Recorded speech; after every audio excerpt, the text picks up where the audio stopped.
Good evening, नमस्कार। कल हमने पूर्वी हिंदी भी ख़त्म कर ली, राजस्थानी भी ख़त्म कर ली, बिहारी भाषा भी ख़त्म कर ली। अब हमारा लास्ट टॉपिक रह गया है पहाड़ी। ठीक है, 5 भाषाएं थी ना, पूर्वी हिंदी, पश्चिमी हिंदी, राजस्थानी, बिहारी, आगे आगे पहाड़ी, ये लास्ट भाषा हमारी।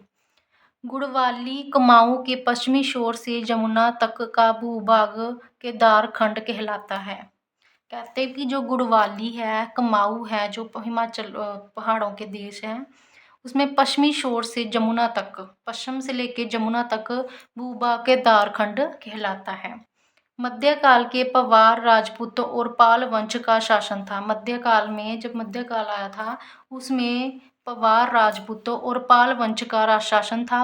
52 पीढ़ियों में बटे होने के कारण इस क्षेत्र को गढ़वाल कहा गया।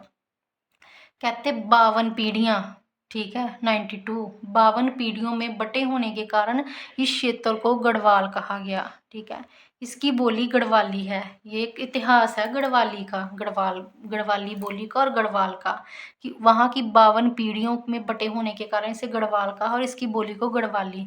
कमाऊनी, पिथौरागढ़ क्षेत्र का नाम कूर्माचल है। ठीक है, पिथौरागढ़ क्षेत्र का जो नाम था कूर्माचल है, जिसे अब कमाऊ कहते हैं। जिसे अब कमाऊ कहते हैं। यहाँ की बोली कमाऊनी कहलाती है। उसके बाद आ गया दक्खनी। दक्खनी का मूल आधार दिल्ली के आसपास की 14वीं-15वीं शताब्दी खड़ी बोली है। जो दक्कनी भाषा है पहाड़ी की, कमाऊनी आ गई, दक्कनी आ गई। दक्कनी भाषा का मूल आधार दिल्ली के आसपास की 14वीं-15वीं सदी की खड़ी बोली है। दक्कनी किस क्षेत्र में बोली जाती है? मुख्य क्षेत्र बीजापुर, गोलकुंडा, अहमदानगर, बरार, मुंबई। ठीक है, इस क्षेत्रों में दक्कनी बोली जाती है। आगे आ गया, उसके बाद आ गया राजभाषा के रूप में हिंदी। अब हमने टॉपिक कंप्लीट कर लिए हैं भाषाओं के। अब हम हिंदी को जब राष्ट्रभाषा बनी हमारी, तो उसमें किस किस आचार्य ने, किस किस ने कौन से योगदान दिए और कौन कौन सी धाराएं लगी, कौन कौन सी भाषा में हमें अधिकार मिले, ये सब हम आज पढ़ेंगे इसके टॉपिक में। राजभाषा के रूप में हिंदी, जिस भाषा में शासक या कामकाज होता है उसे राजभाषा कहते हैं। मतलब हमारे जो भी कानूनी तौर पर, कानून के तौर पर कामकाज होते हैं, जो हमारे सरकारी कामकाज होते हैं, उस जिस भाषा में होते हैं उसे राजभाषा कहते हैं। ठीक है, अशोक के समय में पाली राजभाषा थी। जब अशोक का समय था तब पाली राजभाषा थी। लॉर्ड मैकाले के प्रयत्न से अंग्रेजी को भारत की राजभाषा का पद दिया। अंग्रेजी को राजभाषा का पद किसने दिया था?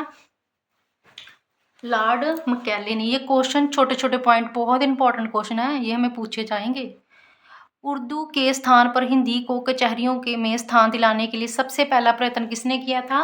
भारतेंदु हरिश्चंद्र ने। पहले जो कचहरियों में काम होते थे वो उर्दू में होते थे, और उसमें उर्दू की जगह हिंदी को स्थान दिलाने के लिए भारतेंदु जी ने पत्र लिखा था। ठीक है, सबसे पहले भारतीय संविधान के भाग 17 के अनुच्छेद, आगे मैंने बोला था ना धाराएं आएंगी जो हमें भाषा के बारे में अधिकार बताएंगी।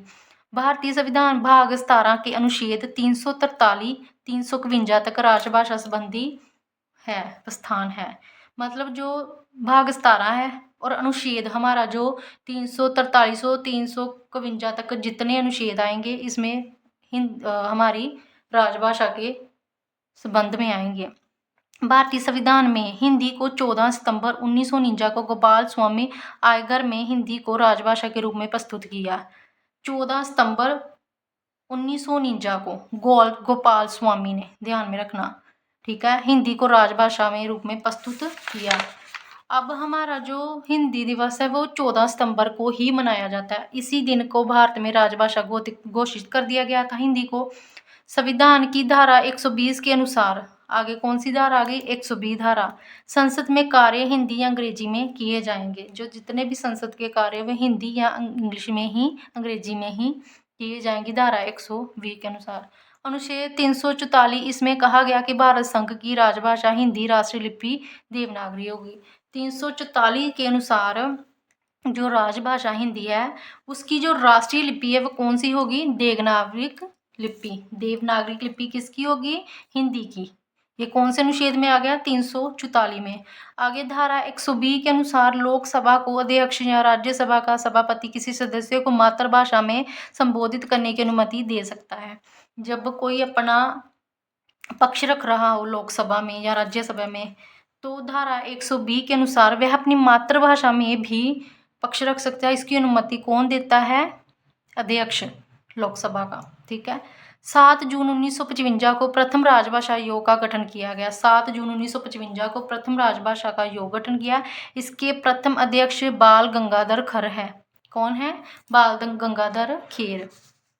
राष्ट्रभाषा आयोग गठन के। और आज का हमारा टॉपिक कंप्लीट हो गया। ठीक है, तो आज के लिए इतना ही। अब हम कल फिर से करेंगे जो हमारी राजभाषा है उसके ऊपर छोटे छोटे पॉइंट टॉपिक करेंगे जो हमें पेपरों में पूछे जाएंगे कि किसने कौन सा योगदान दिया, भारतेंदु जी ने कौन सा योगदान, कौन सी धारा कौन सी है, किस दिन हिंदी दिवस मनाया जाता है। ऐसे छोटे छोटे टॉपिक हम पॉइंट वाइज पॉइंट करेंगे, फिर हमारी भाषा का टॉपिक खत्म हो जाएगा। आज के लिए इतना ही। धन्यवाद।